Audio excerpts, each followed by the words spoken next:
conference talking about the program of work, and then once she's wrapped that up, she'll be delighted to take questions from the media out there. So without any further ado, Ambassador Haley. Thank you very much. First of all, I want to say, first and foremost, we've been glued to the news in reference to the Russian event that happened today in St. Petersburg. It's heartbreaking. No matter where this happens, it's heartbreaking. But when you see innocent lives lost in such a senseless manner, it goes back to just enforce why the Security Council is so important, why what we do at the United Nations is so important, and why our priority always has to be focused on those issues. So our thoughts and prayers go out, obviously, to those that were lost and their loved ones at this time. So I'm going to have to remember, and I'm asked that y'all help me with this, is switching on the hat on and off of when I'm Security Council President and when I am in my national capacity. So I'm going to try and get used to that. But if you have any question of which one I'm speaking on, the more respectful and polite one will be the Security Council President, and then the one that's more blunt will be me. So if you have any doubts. But now let's just kind of start with the most important news of the day, and that is that South Carolina won the basketball tournament last night, which I am very, very excited about. I'm proud to say that Clemson won the National Football Championship, Coastal Carolina won the Baseball National Championship, now South Carolina won the Basketball Championship, and if that wasn't enough, we have the #1 golfer, Dustin Johnson, who is doing a fantastic job as well. So I had to put in my South Carolina plug. Now, let's go to the program of work. You'll see basically the same calendar that you see month to month. That is going to stay as is, but what you will see is that we have two thematics that we're going to be pushing. The first thematic is going to be focused on UN peacekeeping. And you've heard me talk about this in terms of the need for peacekeeping reform. I've had numerous conversations with the Secretary General about the need for peacekeeping reform. And the members of the Security Council have very much talked about how they want to see peacekeeping reform. So it is, there is strong consensus on the Security Council that we need to move forward. And the goal is to be effective and efficient through the process, and to make sure we're actually helping the people on the ground, going back and looking at the mandates to see if they actually work, what the political solutions are the governments working with us in terms of getting the aid to the people, and how we're going to revise as needed to make sure we're changing with the times. And so I appreciate the support of the Security Council in terms of the fact that they're very eager about this and want to move forward on that. Also to say, just in the name of transparency, I think it's really important to have as many public meetings as possible. That's just, I've always been a transparency girl, so I think that it's better. So all but 3 will be public for everyone to see. Now, that just means in an open setting. You know, Security Council will be speaking, but it will allow for an open setting in terms of that. And so we will try and maintain that as we go through the monthly calendar. The second thematic we're going to have is in reference to human rights.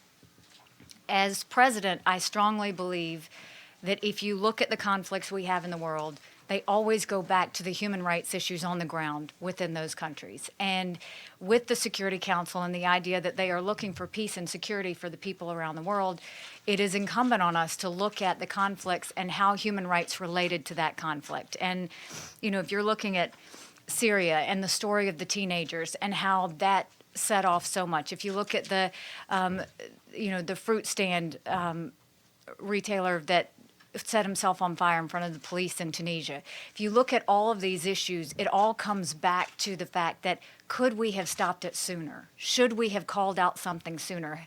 Had we done that, you can't help but look at Syria and say, all these things we could have done prior, how do we make sure that we don't go through that process again? So it is not intended to in any way call out certain countries or blast them or use this as a gotcha game. It really is intended to do respectfully, what do we need to watch for? What are the issues that lead to conflict?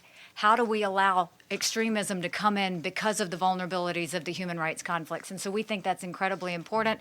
You do not see that on your program of work because some of my friends are struggling with that issue still, but we do fully expect to have that on the 18th debate and are working with our friends now to make sure that we can come to a resolution on that.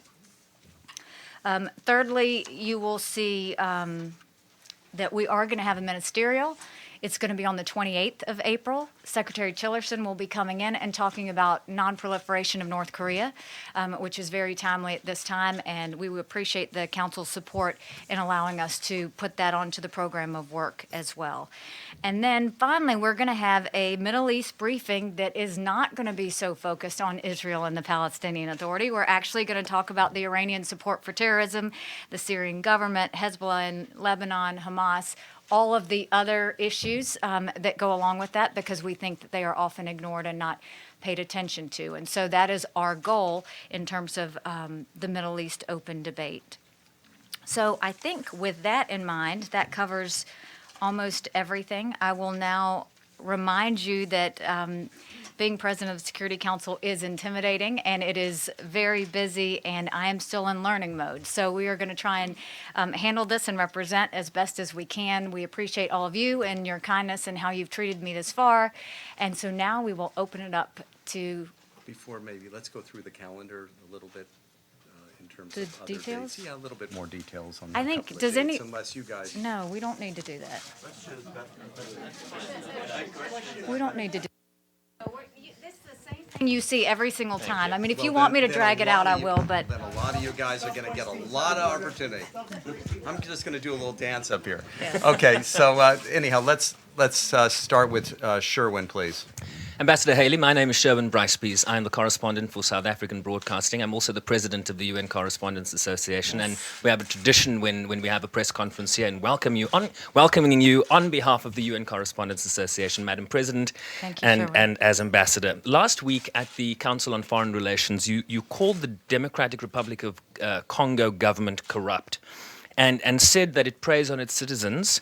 You also said that the UN, through its peacekeeping mission, was aiding a government that is inflicting predatory behavior against its own people. Days later, of course, the MONUSCO mandate was extended by a year.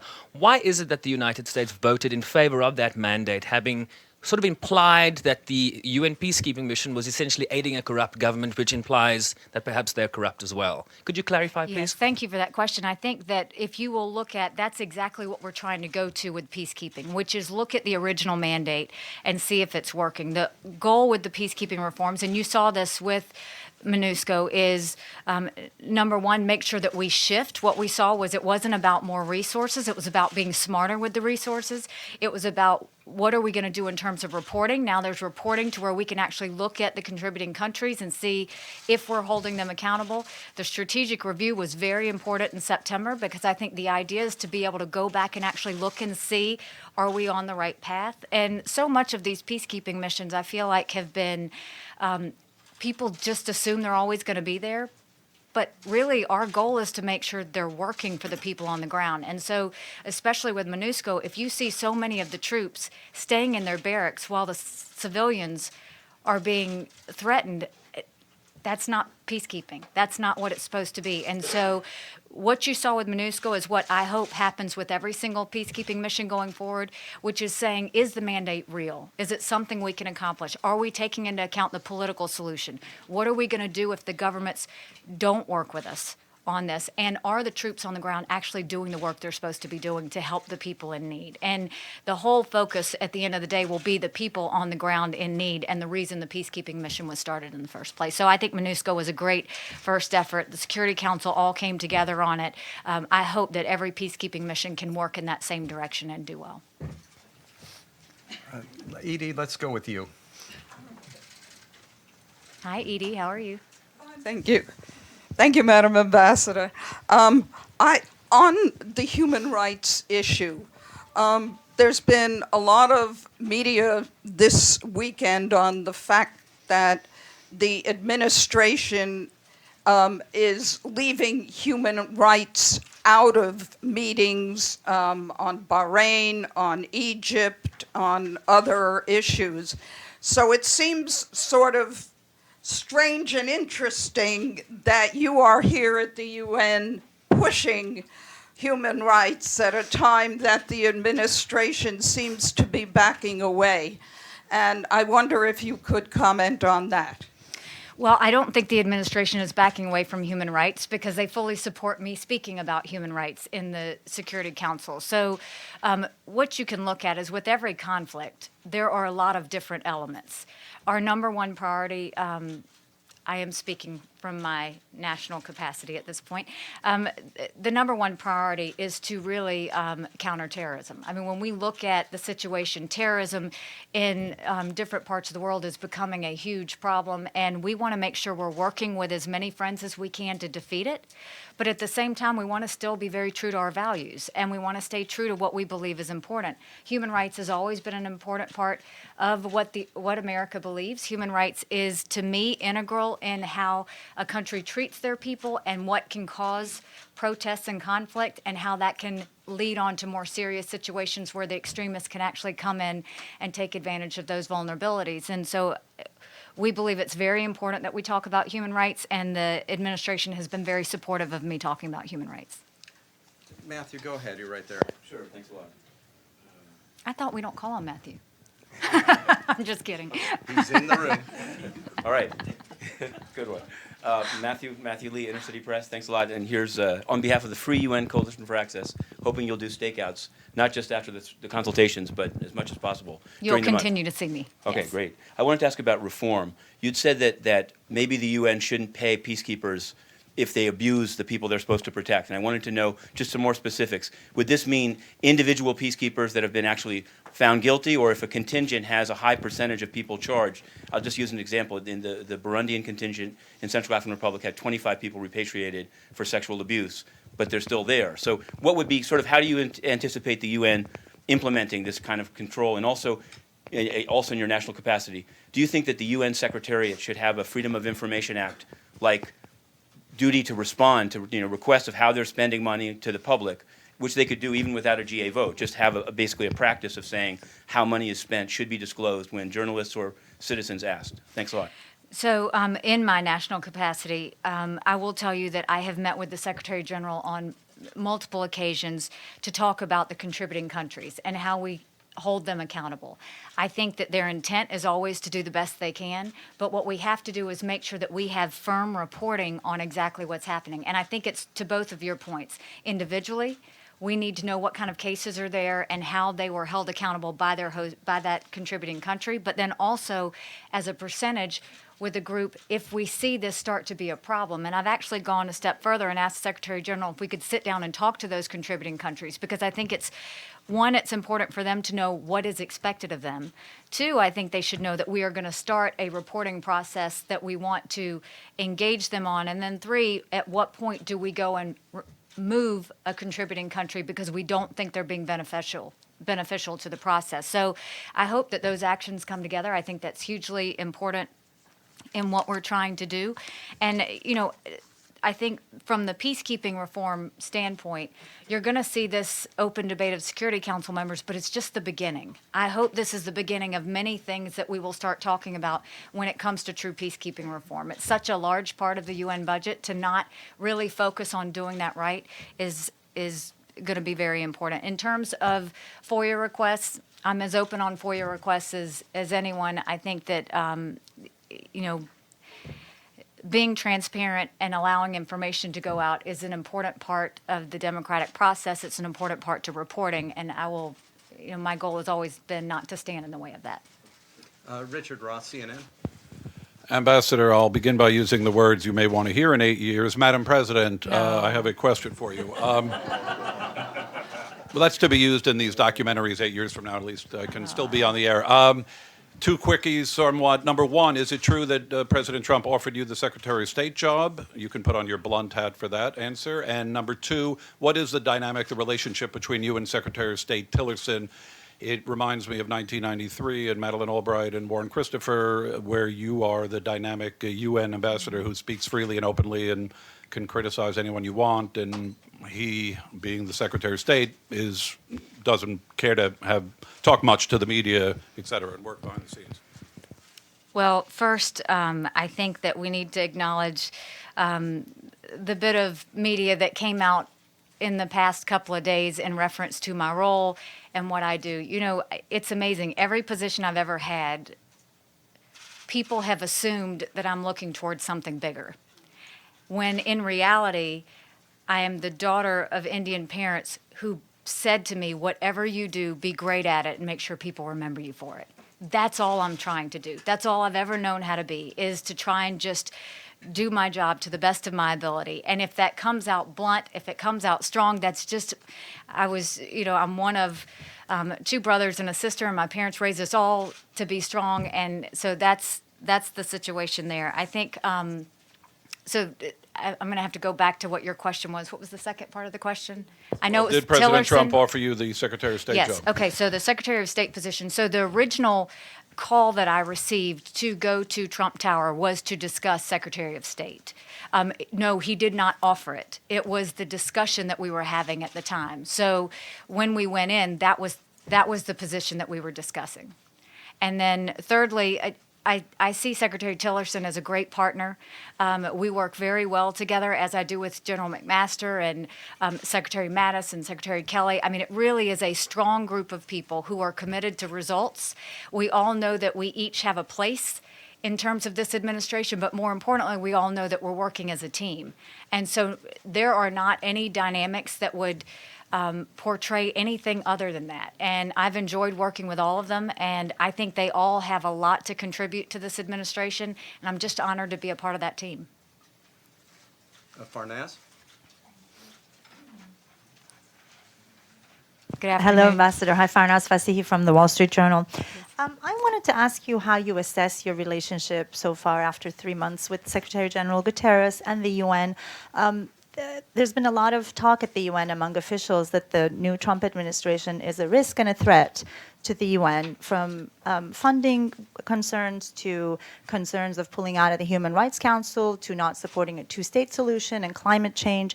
Can you address that perception, at least, that you are a threat, or the administration is a threat? I think that I don't know what the perception is. What I would want the perception to be, and I think what this administration wants the perception to be, is that we are moving forward with accountability.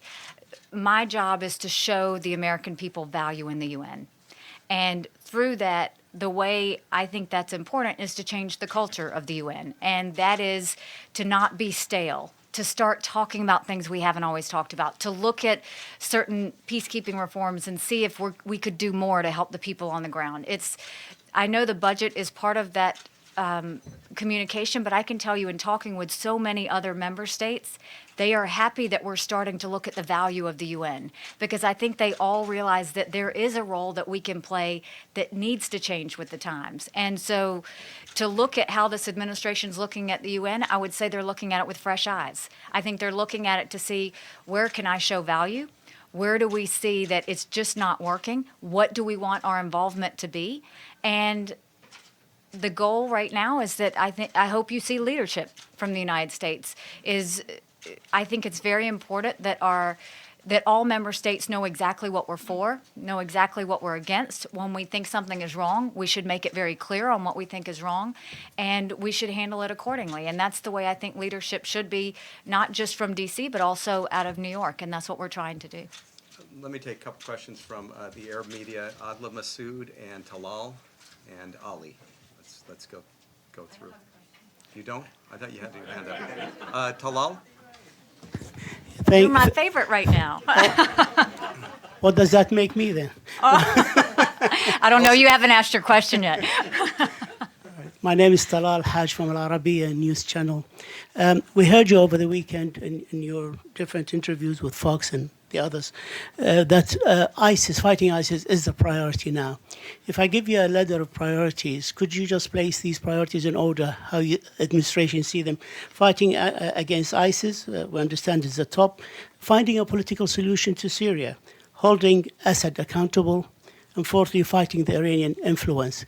And fighting ISIS as a priority, would you consider cooperating with the Syrian regime forces to defeat ISIS, or is that out of the question? Okay. So first of all of those are priorities. And really, there's no way to rank, because the White House has made every single one of them. And the only one that you didn't mention was North Korea, because that's also in that list in terms of that. So Syria is something we're very concerned about. We have no love for Assad. We've made that very clear. We think that he has been a hindrance to peace for a long time. I think he's a war criminal.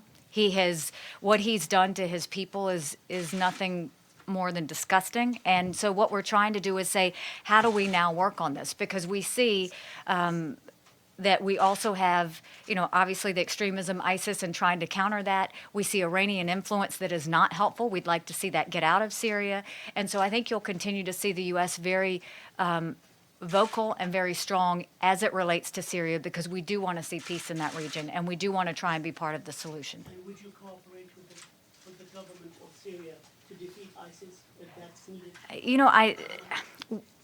I think that our goal is to do what we need to defeat ISIS. I don't know that our goal is to talk to Assad in doing that. I think more of what we're leaning on is the conversations in Geneva and how those are all playing out, and then working in that direction as opposed to working indirect. Now, that could change, and the administration could think otherwise, but right now, Assad is not our number one person to talk to. We're looking really at the Geneva talks and being a part of that. Thank you, Madam Ambassador. My name is Ali Barada. I'm from Lebanon. I work for An-Nahar newspaper in Lebanon and for France 24 in France. And my question is about the Middle East session. You said that it's not going to be focused on on Israel as a great or one of the greatest allies of the United States. You said it is Iran and Syria and Lebanon Hezbollah. On Lebanon Hezbollah, what do you expect from the Lebanese government, and what do you expect from UNIFIL, the peacekeeping force on the border with Israel, to do with Hezbollah there? Thank you. So I think our goal with Lebanon is our goal with everyone, which is how can we bring peace and security back to that area? How do we handle the peacekeeping mission when you talk about UNIFIL in a way that's actually productive and working for the people there? And you can pretty much put that in every single region, and we're going to handle it the same way. We think the Lebanon issue is very important. And so that's the whole reason why we want to have those discussed in the Middle East briefing, is we think so much has been put towards Israel and the Palestinian Authority, and not enough has been put towards some of these other issues. And so I hope that they will talk about Hezbollah and what is happening in Lebanon and how we can move forward in that region so that we can start looking at political solutions, because at the end of the day, it's the political solutions that we're all looking for. What should be done with Hezbollah? I mean, we want to get rid of any terrorist activity or any extremist groups that are there. I don't know. We'll have to, when we get to that point, I will be able to answer that better. But right now, our goal is just to make sure we're talking about it and getting that out and making sure that it's more of a conversation. CBC Canada. Commonwealth, but Melissa Kent, Canadian Broadcasting Corporation. Yes. Thank you. All the way in the back row. Hi, Melissa. Hello. I know you've spoken about peacekeeping reform and making sure it's working on the ground, and maybe taking a look at some of the contributions that aren't working, and maybe it's time to switch them, repatriate them. On the flip side, I'd like to ask you, what will you expect from countries who are considering contributing to peacekeeping, and how should they read the likelihood that the UN will need fewer resources in the future? We really are doing this on a and I say this in my national capacity. We really are looking at this on a case-by-case basis. And I met with some senators last week to discuss all of this and the role of the UN, and in particular the peacekeeping missions. And the senators were very concerned about, are we doing enough to help the people on the ground? Are we being smart about it? It's very much what you hear me talk about, is how can we not work harder but smarter?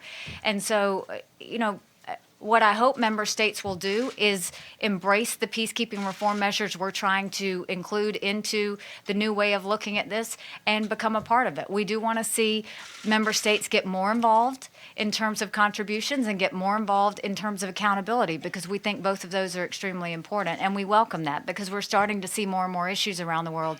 We're not seeing them less, we're starting to see them increase. So any participation by member states we think should be increased. Take a question from a small country called India.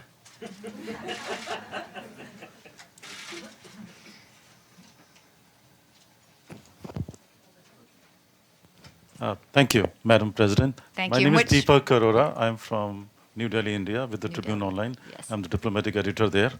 I've covered diplomacy for the past 20, 30 years, but I'm amazed by your comments in the past few days. And Am I not diplomatic enough? no, of course, And if I could borrow words of President Trump, it seems like you're going to make UN great again. Okay. So coming to terrorism, I saw your tweet on that, and you said you would like to to name countries. Now, our part of the world also has been facing the problem, and President Trump and Prime Minister Modi have talked to each other on this, and terrorism is a big issue. And do you think there have been attempts in the past to name few terrorists in the UN list, but it has been scuttled by another P5 country by a veto vote?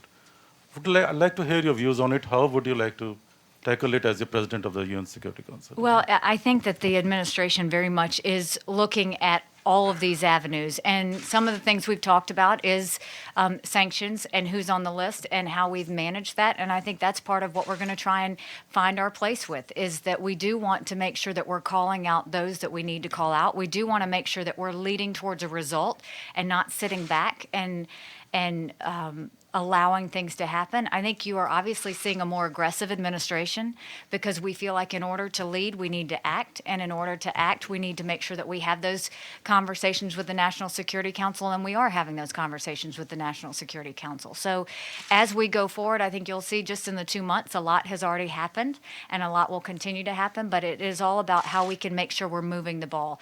Are we going to have people that veto certain issues? Yes.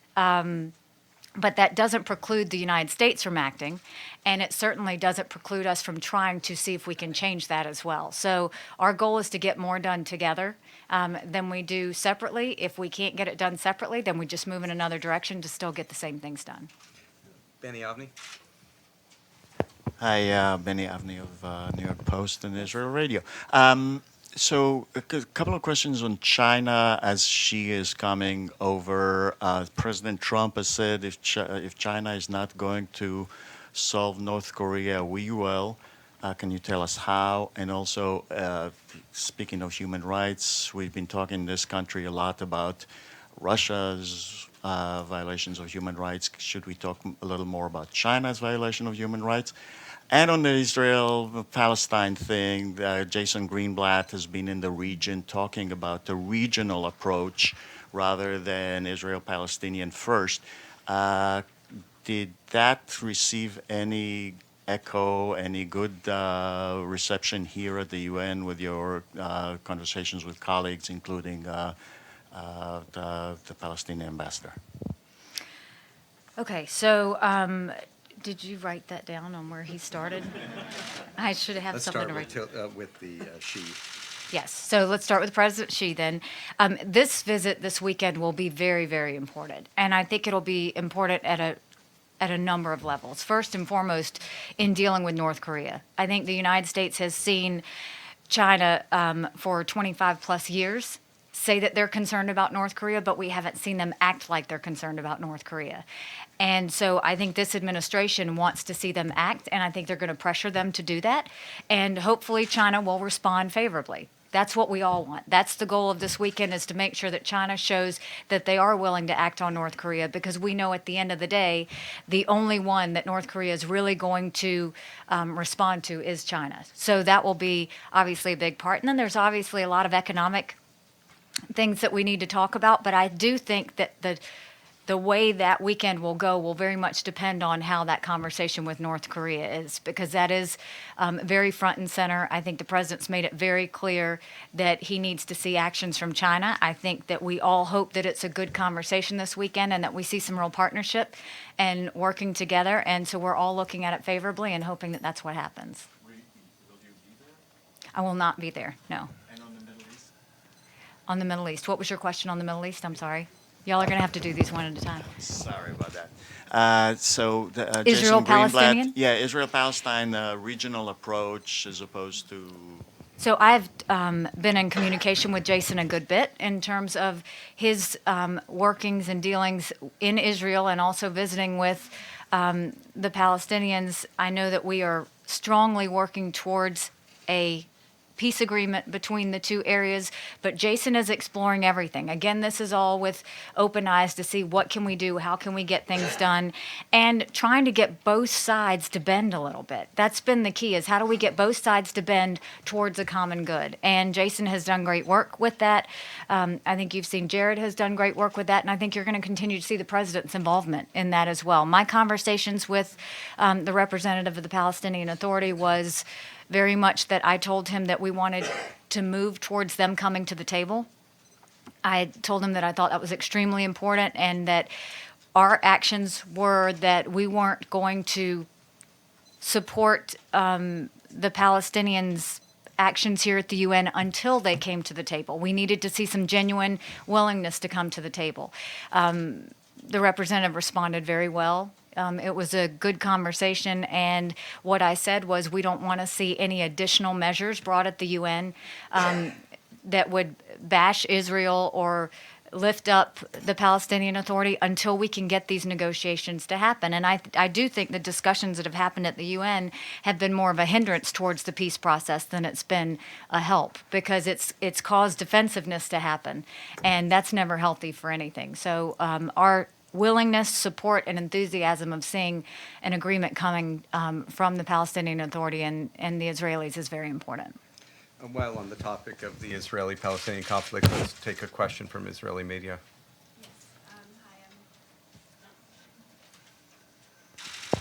Hi, Ambassador Haley. My name is Danielle Ziria. I work for the Jerusalem Post.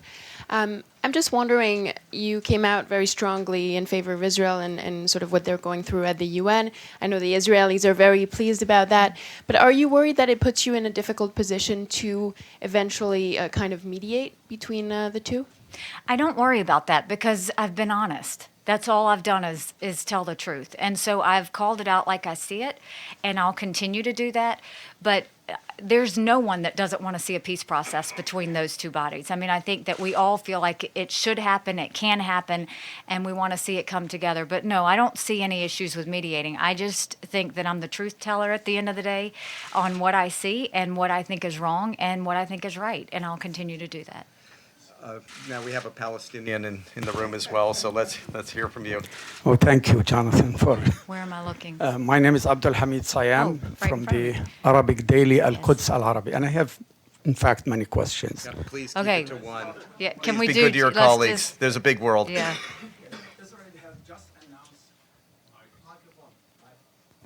Israel has just announced building a new settlement, not expanding the old ones. And I didn't hear any comment from your side on that. Second, So I will tell you that the answer to that is that we have said that we do not think it's helpful to continue with settlement expansion. And I did read something where Netanyahu is trying to roll that back so that that's not an issue. My hope is that we have willingness from both sides coming together to really allow for that conversation to take place, but we've been very clear that we don't think it's helpful at this time, and we'd like to see a pause on that. but one more thing is that 50 years of occupation, Madam President. We have to go. You ask the question. Okay. Russia, Olga. Olga, go ahead. Thanks, Ambassador. My name is Olga, RIA Novosti, Russian news agency, and I will have just two questions on Syria. Next week, according to the program, Security Council will have a meeting on political issues. So how do you assess where are the parties of the conflict now after all these meetings in Geneva? And please, the second question, Secretary of State Tillerson last week in Ankara said that the future of Assad is up to Syrian people to decide. So does it mean that U.S. will accept the participation of Assad in elections? Thank you. No, it doesn't mean that the U.S. will accept it. It's that we don't think the people want Assad anymore. We don't think that he is going to be someone that the people want to have. But we continue to strongly condemn the actions of Assad and what he has done. And he continues to be directly on our radar in terms of what he does, as well as the Russian and Iranian support of Assad is concerning to us, because when he's doing these things, he shouldn't be praised, he should be called out, and that's what we think is very important. What was the other question? political process. The political process. So we very much support de Mistura and what he's done. I think it's amazing the complexities that he's been having to deal with and the way that he's handled it. And so I think I've met with him 2 to 3 times now to discuss how that political situation is going. And it's why we think the Geneva talks are so important, is because we do think that we have forged new ground and that we can start to at least analyze again where the United States is going to be and how we're going to handle things in Syria. NHK?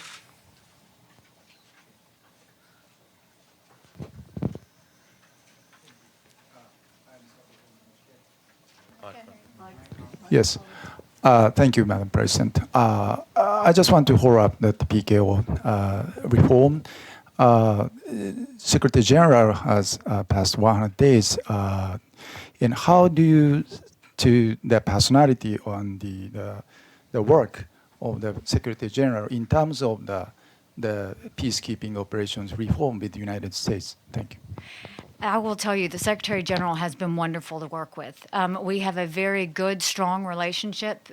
He has been very supportive in the peacekeeping reforms, one, because he's reform-minded himself, and we just agree on how things need to happen. So I feel like we work together as opposed to me saying what I think and him saying what he thinks. We actually think very much alike. So I have enjoyed my workings with him on that. And then we're also talking about other reforms, management reforms that we think could be helpful and ways to make the United Nations stronger and smarter in the way that it conducts itself. And so I support everything that he's doing, and we continue to meet or talk once a week at least, and we'll continue to do that going forward. Dawn newspaper, Pakistan. Thank you very much. Where am Madam I looking? Ambassador, Oh, there my you go. name is Masood Haider. I represent Daily Dawn newspaper of Pakistan. As you know, that India and Pakistan have been dagger drawn on Kashmir issue. And recently, more than ever before, there are human rights abuses in occupied Kashmir. Even when Mr. Prime Minister Modi went day before yesterday to Kashmir, the whole of Kashmir Valley shut down. Can United States make any effort to get these two together to talk peace? Because India does not want to have an interlocutor. Pakistan agrees to an interlocutor that yes, we will accept United States as an interlocutor or any other country, but India doesn't. So what do you think you can do to bring these two enemies together?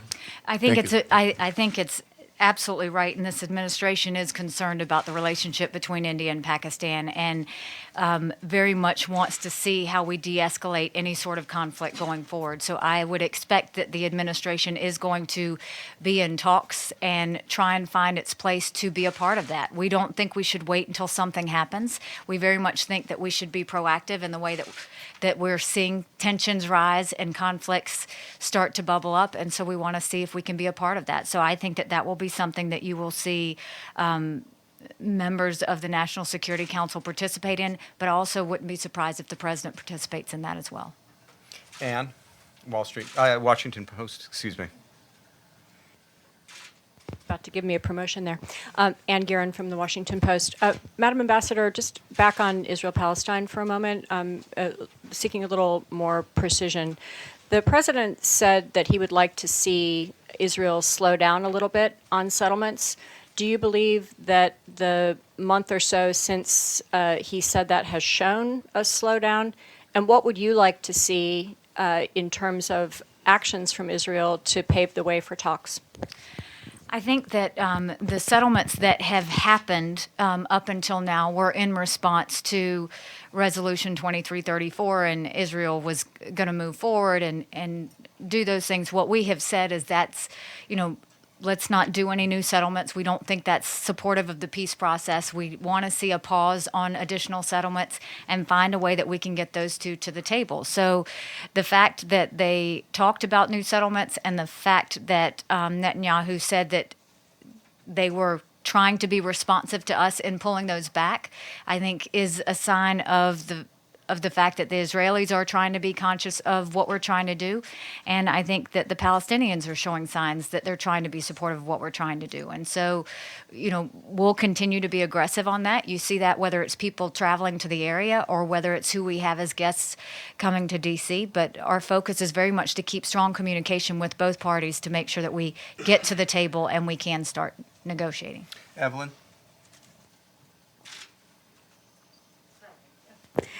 Hi, Evelyn. Greetings, Ambassador. Evelyn Leopold, Huffington Post contributor. On the Human Rights Council, is the United States going to stay in? Because they don't just allegedly bash Israel. They bash a lot of other countries. That's the purpose of it.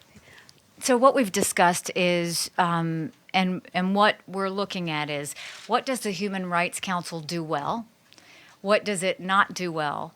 And what would the United States want to see to continue to participate in it? And so I will be going to Geneva in June, and we'll be having those conversations in terms of what we would like to see. And a decision about the Human Rights Council will be made after that at some point. But we are wanting to give them a chance to actually see if they can fall into line with something that we can be a part of. If they don't want to, then that will be our answer. And if they do want to, then hopefully we can work towards some positive changes in the Human Rights Council. NPR?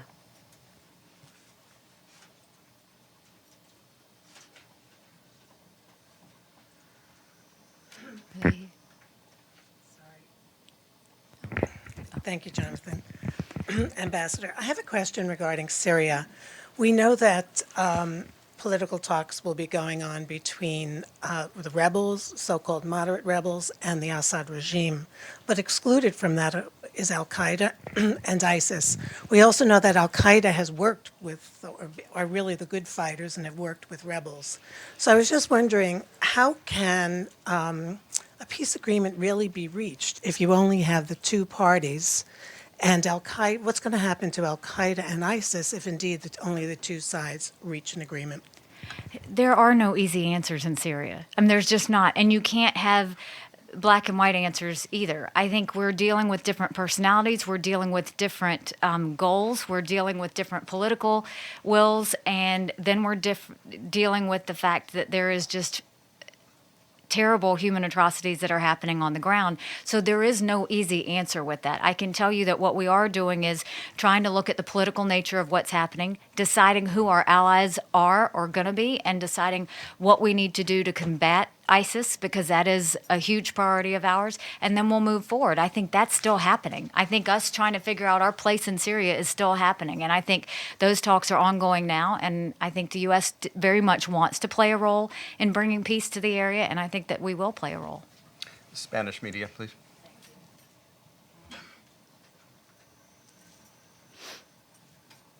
Thank you very much. Thank you. Mercedes Gallego with El Correo from Spain. I heard you, Madam Ambassador, saying that you are fully supported by the White House and that you are all working as a team. But from the outside, what we see here also is that while you are pushing human rights issues at the UN, President Trump said this morning, for instance, that President Al-Sisi is doing a fantastic job. And I heard the saying about Erdogan from Secretary Tillerson. The White House is also signing orders that undermine the climate change agreements that the UN have pushed forward. And the budget is also cutting $1 billion on the support of the peacekeeping troops. So how do you square these issues?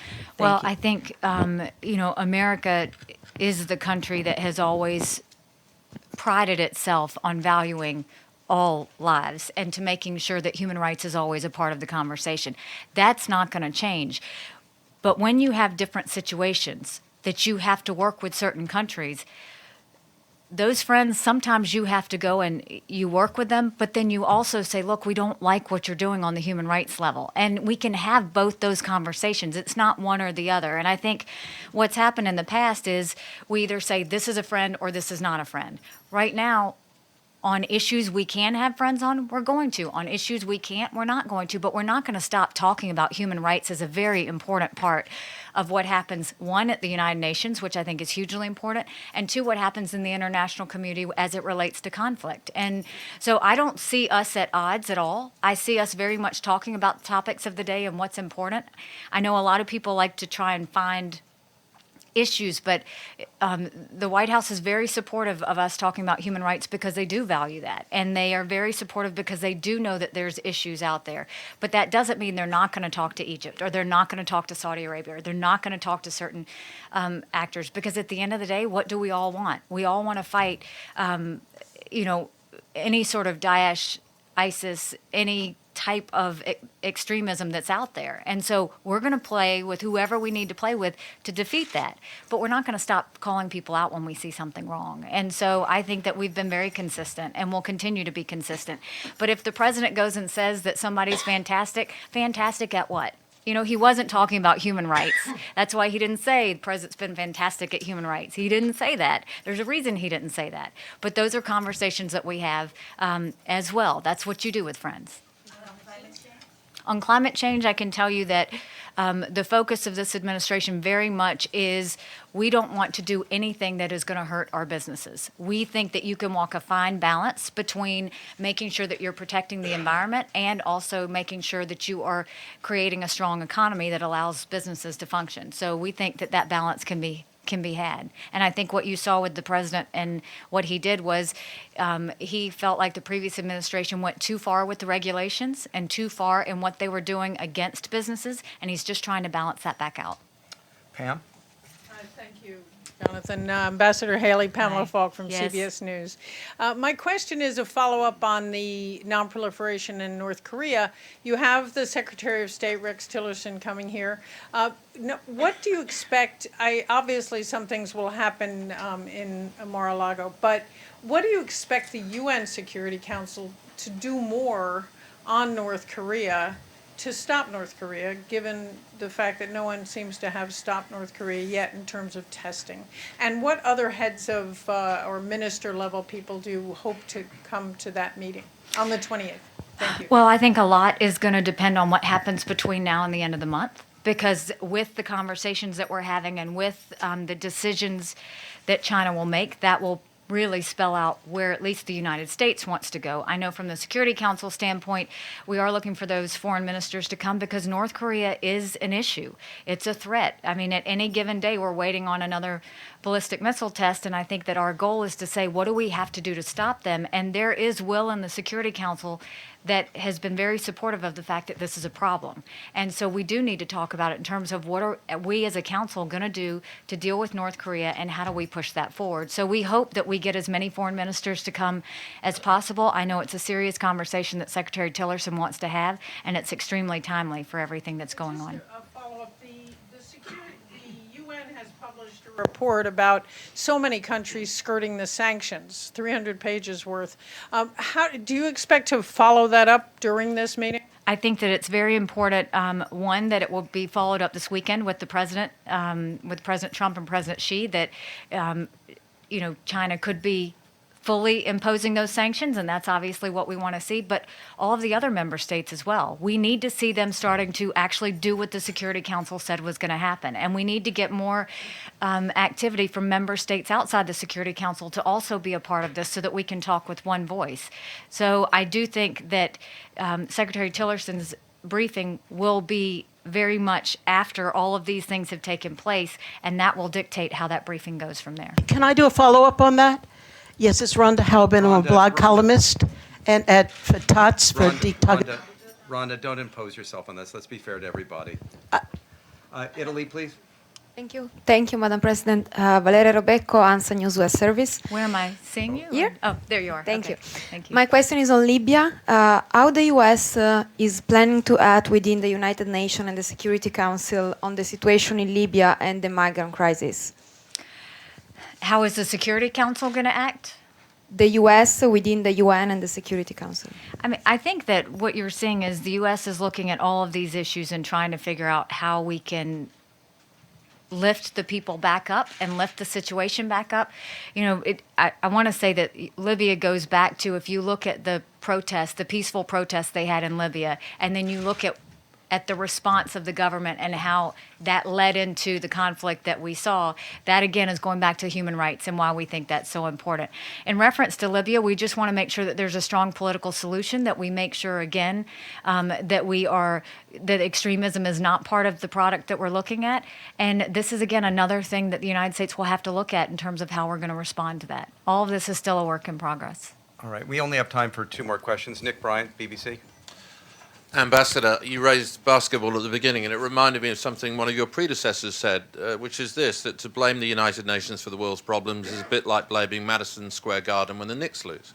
I wonder what are your early impressions. Do you see the UN as beset by institutional inertia and a bloated bureaucracy, or do you see talented people and well-meaning people who are continually thwarted by the divisions between member states?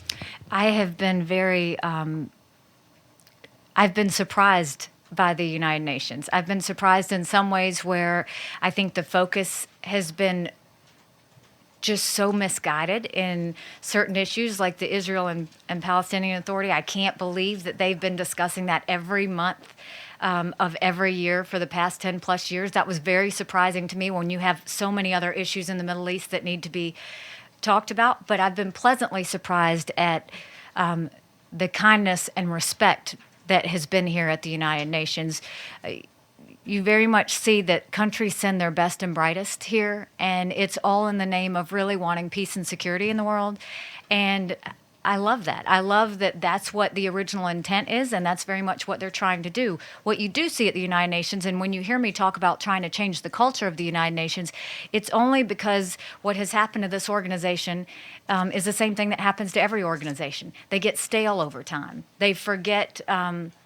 They spend more time talking and less time acting. And so we're just trying to remind them that actions is the goal of the Security Council and the United Nations, and actions towards the greater good is the goal, and make sure that we're showing value. I think that the United Nations for a long time has gotten into habits, and old habits sometimes are hard to break, but I'm seeing a lot of support of breaking those habits, whether it's how much they focus on Israel, whether it's the fact that, we want to get away from the talking and get to more actions, whether it's the fact that how they came together with MONUSCO and really started the peacekeeping reform process in a way that was productive, or the fact that, we're hopefully going to see human rights on the debate as well. But I do think that there is value that I am determined to show from the United Nations. But in order to do that, everyone has to participate. All member states have to be a part of that change in culture and change in process. And if we do that, I think that there is no end to what this United Nations can do, because it is a great place of diplomacy, even though some of us are not as diplomatic as others. But it's also a place where I think we can come together in a room and talk about issues without there being so much pressure of what's going on in the region. She was so succinct on that one. Margaret, we can take a question from you, Nabil, and Errol, and that should wrap it up, please. Thank you, Ambassador. Margaret Bashir with the Voice of America. Just a slightly different variation on Nick's question. You've said a lot about what you don't think works at the UN. Could you just tell us what you think does work? And is there any area of the organization's work that is safe from budget cuts from this administration? I think there's a lot of areas at the UN that work, and that's why I talked about the diplomats that are sent here from other countries and how impressed I am with them, and how impressed I am with their willingness and their care and their belief to do good. So it's not the people. I think that you're dealing with all the right elements. It's the actions that we're trying to change. And so I do think that if you're dealing with these people, there's conversations that we need to have that we're not having. So we'll start having those. And I've seen nothing but support from other people saying, we do need to do this, or we do need to start acting more, or we do need to start talking about things and not have the same talking points. So I see a lot of opportunities here at the UN. I know that everyone wants to focus on the budget, but you have to understand the budget discussion, it was bigger than just the numbers you want to talk about. The budget discussion was about the fact that the United States very much wants to put the military first.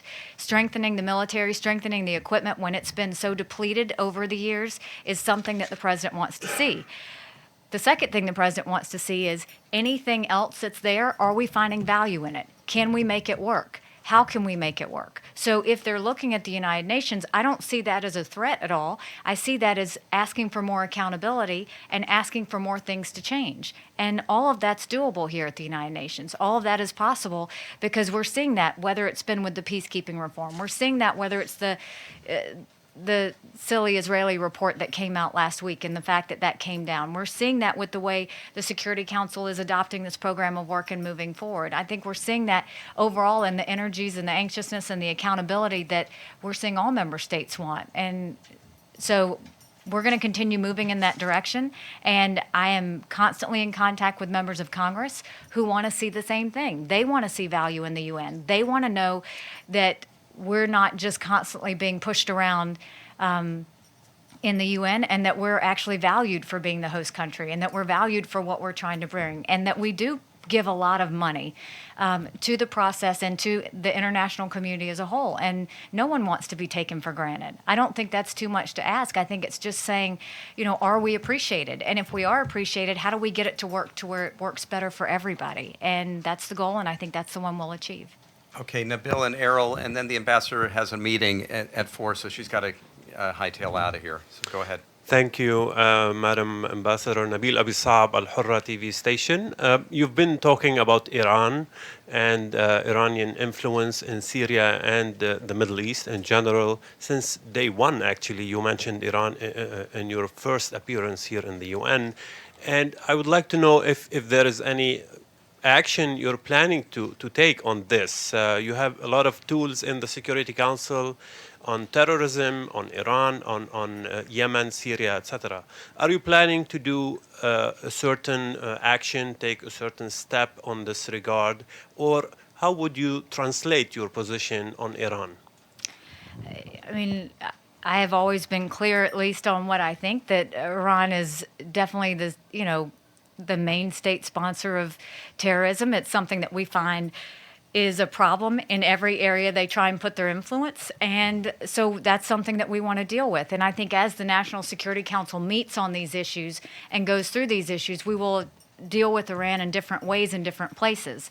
But the goal is very much to move that influence out of the way. We don't see it productive, we don't see it helpful, and we see it being harmful to the world. And so as long as that is happening, we're going to continue to call them out and show where and when they're being a bad actor, but we're also going to look at what actions we can do to change that behavior and to get others with us on our side to move collectively towards Iran. Errol, last question, please. Thank you very much, Jonathan. Ambassador Haley. Yes. I'm Errol Avdovich, representing Western Balkan medias here for quite some time. My question is, we've heard you on Russia talking very clearly on the sanctions to state. However, I would like to hear from you recently, just a couple of days ago, actually, U.S. Senate approved the support for Montenegro for NATO. And I would like to hear your thoughts on that, and also to update us on your position on Kosovo and Bosnia and Herzegovina. And also, are you going to, just to ask you this, are you going to, you got to stop with all the questions. Yeah, are you going to attend UN Security Council meeting when the Kosovo and Bosnia are on the agenda, since your predecessor was mainly absent on those? So we're going to get you answers to all of those questions, and you will get it on one sheet of paper, and Jonathan's going to take care of it. So thank you very much. We appreciate it.